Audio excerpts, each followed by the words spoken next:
So the very last topic is speaking about what scientists are now speaking about, and that is that there are personality tests that you can make, but they're not based on all sorts of ideas from maybe the modern world, but they are really based on the attributes of Kabbalah, that everyone has their own or an attribute that is more dominant in them. For example, there's the attribute of Chesed, which is the attribute of kindness. Some people are just naturally more kind than others. Some people, their attribute that's more dominant is Gevurah. And Gevurah means justice, and they are therefore more disciplinary people. Gevurah means also the severity. They're more severe, they're more strict with others, with themselves. Anyway, so you have different types of personalities. And the Tanya is mentioning this in the context of a question that was asked in chapter 1. And that's what we were touching upon also last week, that if you look in the book of Job, it seems like Job is declaring that God predetermined who will be a tzaddik and who will be a wicked person. Barata tzaddikim, barata reshaim. But if we do believe in the concept of free choice, of free will, as some people call it, then how can I have been pre-programmed? Isn't it my choice to choose whether I will be righteous or wicked? If it's predetermined, then it takes away that choice. And here the Tanya is beginning to answer this question by saying, yes, the choice of being a tzaddik and being a rasha is in your hand. And tzaddik here has to be redefined. We're not talking about the tzaddik of the Tanya. We're talking about a Beinoni, someone who can be in full control of his animal soul without the ability to completely eradicate it. That's the tzaddik of the Tanya, someone who's eradicated his evil soul completely and maybe has even transformed it into good. Most people can't do that. And yes, God did create these types of righteous and pre-program them or predetermined who will be that. But for the rest of us, at least for me, I'm sure many of you are real tzaddikim like the Tanya, but at least for me, the choice is between being that Beinoni and the Rasha. But there are still things that are predetermined, like the attribute that will dominate us the most, like the personality test that we're speaking about. So that's really the summary of what we studied last week. Let's continue here. Page 33, as you mentioned. Third paragraph on the top. Does anyone want to read? Anyone? I can read. Oh, thank you. Thank you, Andrew. Go for it. Okay. Now we can understand the redundancy of the oath. After reaching some resolution in the definition of a Bayani, the author returns to the opening theme of the book, the Talmud's description of the oath administered to a soul before it descends into a body. Be righteous, tzaddik, and be not wicked. The oath is not only an expectation of accountability, but also a prenatal energy booster to make it through one's life and overcome obstacles. The Hebrew term mashbim, they make him an oath, is to be understood here in the sense of sova, abundance. As in the verse, 7 years are coming of great abundance, sova, throughout Egypt. The sages ask, why is Tishrei called the seventh Shevi month? It's because it's filled with Meshuba, with commandments. In this sense, Mashbi im Oto, he administered an oath, means that he is granted presence, namely the strength from above to prevail in the battle to be righteous and not to be wicked. Right, which is a powerful idea. So this is the play on the Hebrew word Shevi'i, which also comes from, or Sheva, which also comes from Saveh. It's the exact same letters, just the shin turns into a sin. So you have the word Sheva, which means 7, but it also means to be satisfied or to fill someone up. Very often, after you eat a full meal, you say Saveh, right? Same exact word. I'm satisfied, I'm full. But this is referring to this very first line of the Tanya in chapter 1, where we spoke about how a soul is sworn that he or she will be righteous before that soul comes down to this world. But what the Tanya is saying here is that it's not just made to swear. it's also given the power. It's filled. Savea masbi'in oto. Not just we don't just make the soul swear, but we make the soul empowered to fulfill indeed that promise. There's a background noise, must be coming from somewhere, but whatever. To make that promise that he or she will be able to be righteous, to be successful in that journey. That's the word Sheva and Savea. And it's interesting, by the way, because this is not just in this context. You find that in this week's portion. It's no coincidence. And by the way, this quote is from this week's portion, that when um, um, it's connected to this week's portion. It's actually next week's portion, but it's connected because Joseph is sold to Egypt and then eventually becomes the vice king. And when he becomes the vice king, then he tells Pharaoh that you have 7 years of sava, same word again, of complete satisfaction, where there will be so much wealth in Egypt that everyone will be satisfied. But the Hasidic and the Kabbalistic commentaries are saying that Joseph is not just reading his Pharaoh's dreams that showed that there will be 7 years of satisfaction in Egypt, but also Joseph, as the righteous, is by interpreting the dream, he's also giving a blessing to Pharaoh that this will be the case. So he himself is, with his blessing, he's filling Egypt with that energy of satisfaction. So very often we find that these two words interchange, Sheva and Savea. And again, this applies to the neshama, each and every one of us. Before we came down to this world, we made this promise that we will be righteous. But we don't make it in a vacuum. We made it with God empowering us, satisfying us, Savea, that we will be able to fulfill that promise. And regardless of the challenges, regardless of the temptations, regardless of the tests, God is telling us, you can do it. I've given you all the power to do it. So that's the idea here.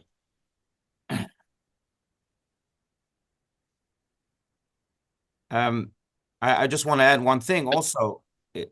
This maybe is connected to what the Talmud says, that that a person does not receive a challenge that he or she cannot overcome. That God always gives us challenges that we can overcome. Otherwise, he wouldn't give us a challenge. And in many ways, that specific challenge, if we think that we are undergoing a challenge that is impossible to overcome, we're wrong. Because God wouldn't have given it to us if he wouldn't believe that we can overcome it. That's what the Talmud states. And in many ways, this is, I think, very much connected to God's must be in, God's empowerment of each and every one of us. I'm just going to mute all because there's this terrible noise coming out, if you don't mind. And then if you do want to speak, which I encourage you to do each and every time, right? Please share your comments and disagreements, then just unmute yourself, if you don't mind. I just muted all because there was this, at least from my computer, this background noise. But in any case, so if God sends us a challenge, it means that we can overcome it. Why does it mean that we can overcome it? I think it's very much rooted in this, and what we're speaking about right here, that at the beginning of times, when God sent our soul to this world, knowing all of the challenges that our soul will have to endure throughout our lifetime. But when God sent us to this world, he also gave us all the power then to overcome all the challenges that we will face. That's the must be in auto. And therefore, I think the Talmud deducts that a person can overcome every challenge that he or she is in because he's given the strength to do so. Otherwise, he wouldn't have been given the challenge. Where is he given the strength? Here, when the soul is about to descend. It's a powerful idea because it not only teaches us how to deal with challenges and that we're able to overcome them and that God is with us, but it also connects us to our very, very root, to our very beginning, our very source of creation, so to speak, in which God filled us with his with his gas, so to speak. We went to a gas station, and now we're able to when we go back to our very true core, then we're able to also find those strengths to overcome those challenges. In many ways, and I think in a Kabbalistic way, it teaches us also how to overcome those challenges. Very often, we get enmeshed in a challenge, and therefore it overpowers us.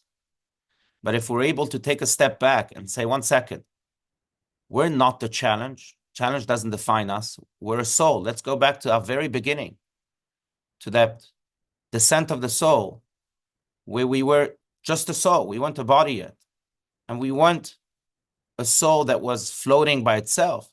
We were a soul that was empowered by God to overcome all challenges. Then I think when we come with that mindset to the challenge, then we're able to overcome it. So I think it's a very important idea here that's being shared by the Tanya, that yes, we'll face challenges, but must be in oto. If you're facing a challenge, go take a step back, just pause and go to the very root of your creation. And there you'll find God empowering you. And when you can reconnect to that soul and to the God that filled that soul, must be in oto, then the challenges, I think, are overcomable.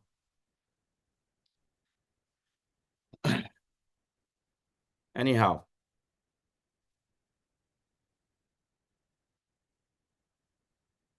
Rabbi, Yes. you say that it's a mitzvah, challenging ourselves, always wanting to be our very best in everything?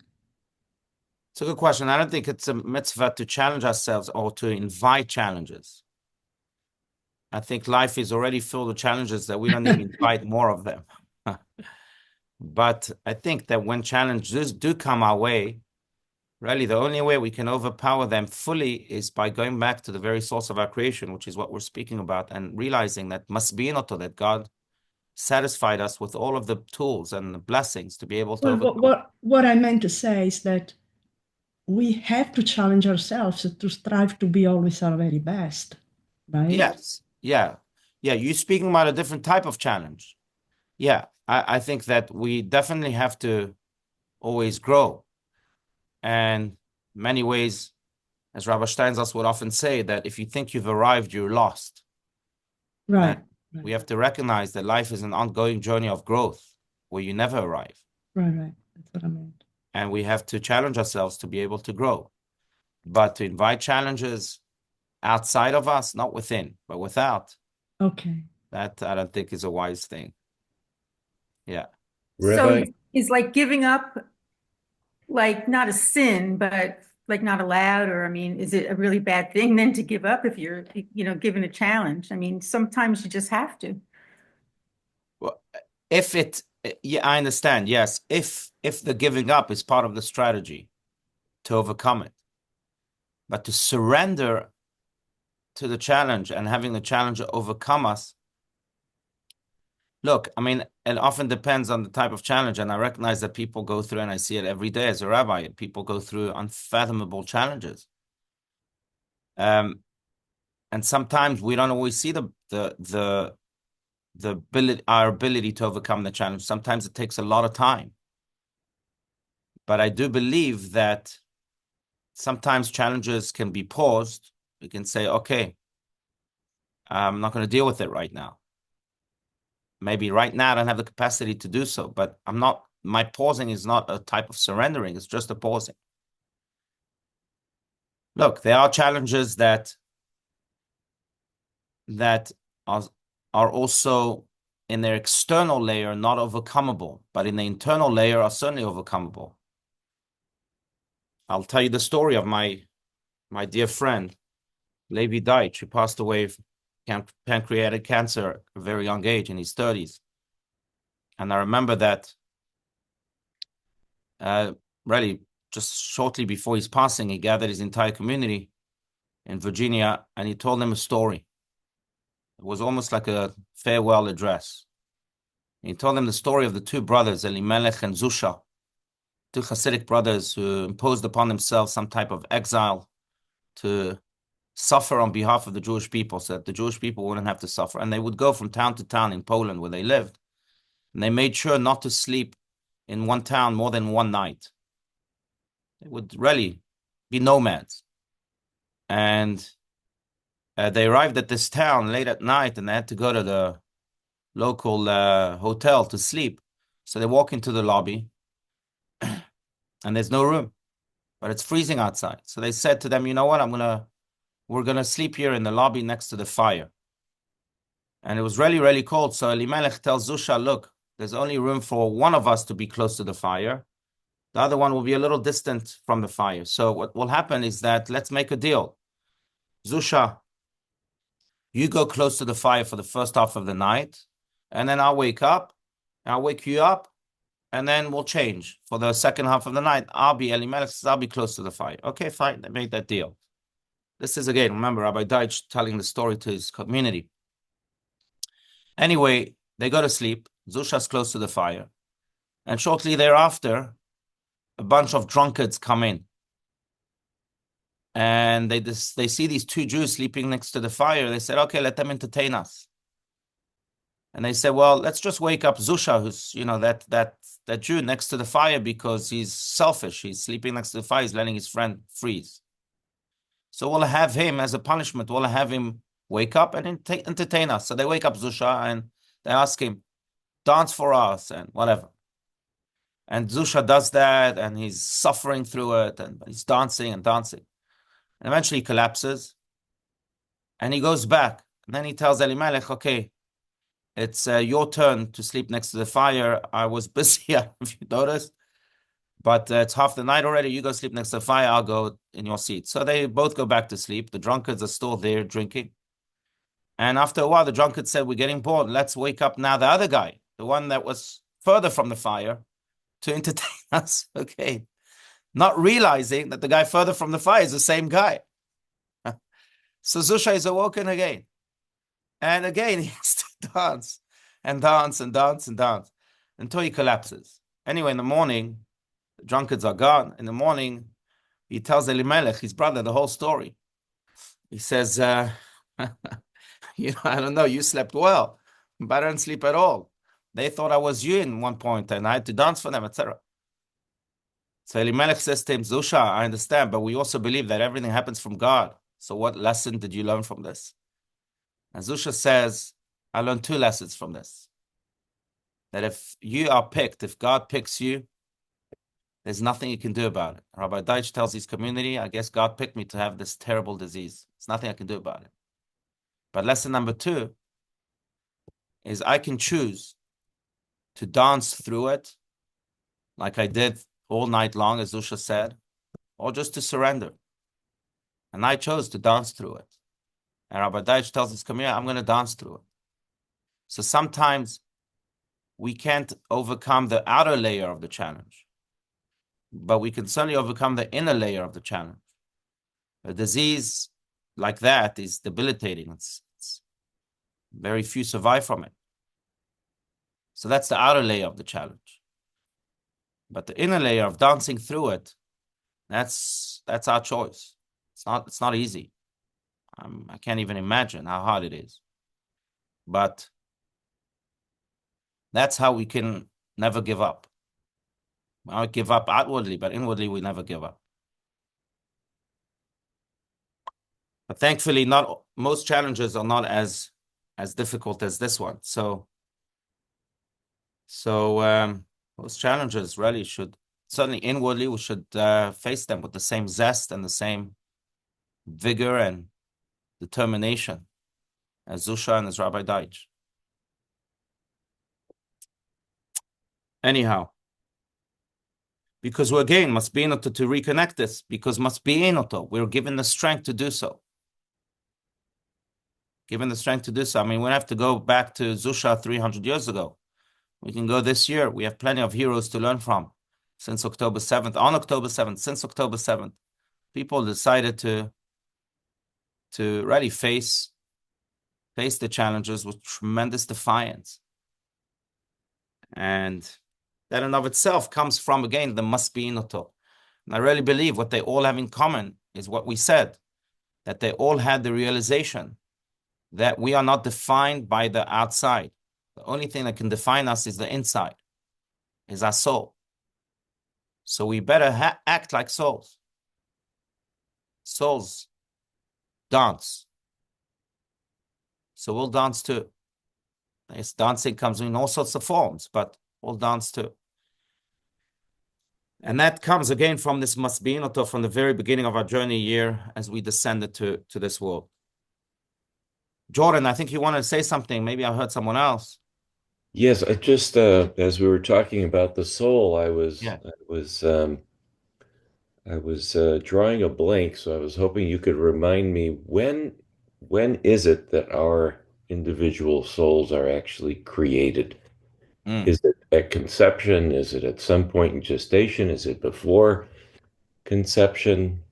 Right. So there's two answers to this. First of all, souls were created from even before the world, even before Torah. There are 600,000 souls of the Jewish people, and all of us come from those root souls. So if we're talking about that creation, so that happened, Talmud says 2,000 years before the world was created. But when does the soul actually come in? It comes in phases. So there are stages. Stage number one is 40 days when the fetus is 40 days old. And that's why there's all sorts of laws regarding abortion, and we won't get into it, but because we believe that that's the first entry of the soul. Then the second entry of the soul is at birth. Then there's a third entry of the soul at one's bar mitzvah or bat mitzvah, when the soul fully enters now the body. So these are the three general stages. If that's what you're referring to. Is that the question you asked? Yes, exactly. Yeah. Thank you. Yeah. Thank you. Okay, good question. All right. Oh, wow. Time is up already, but let me just connect this to Hanukkah since it's coming up in 10 days. And that is that, speaking of challenges and the soul that must overcome them, that can overcome them. It's interesting because Hanukkah has that parallel. In many ways, challenges are like the darkness that the Hanukkah lights have to face. And there are two ways to fight darkness. One is to argue with it, to try and fight it. Another one is to completely ignore it. And instead, all we do is light a light. And the light itself expels the darkness automatically. Same here, I think that what the Tanya is saying must be in oto, that the soul is empowered. It means that all we have to do is really just turn to the empowerment that we receive from God within that soul of ours and light it up. And when we can connect to that dancing of the soul, to the life of the soul, to the light of the soul, then sometimes, or most times, or maybe at all times, the challenges can almost automatically go away. The more soul we are, the more soulful we are, to use correct English, the more soulful we are, the less the challenges can really affect us, the less the darkness can affect us. So that's the idea of Hanukkah, which is very much, again, connected to what we're learning here.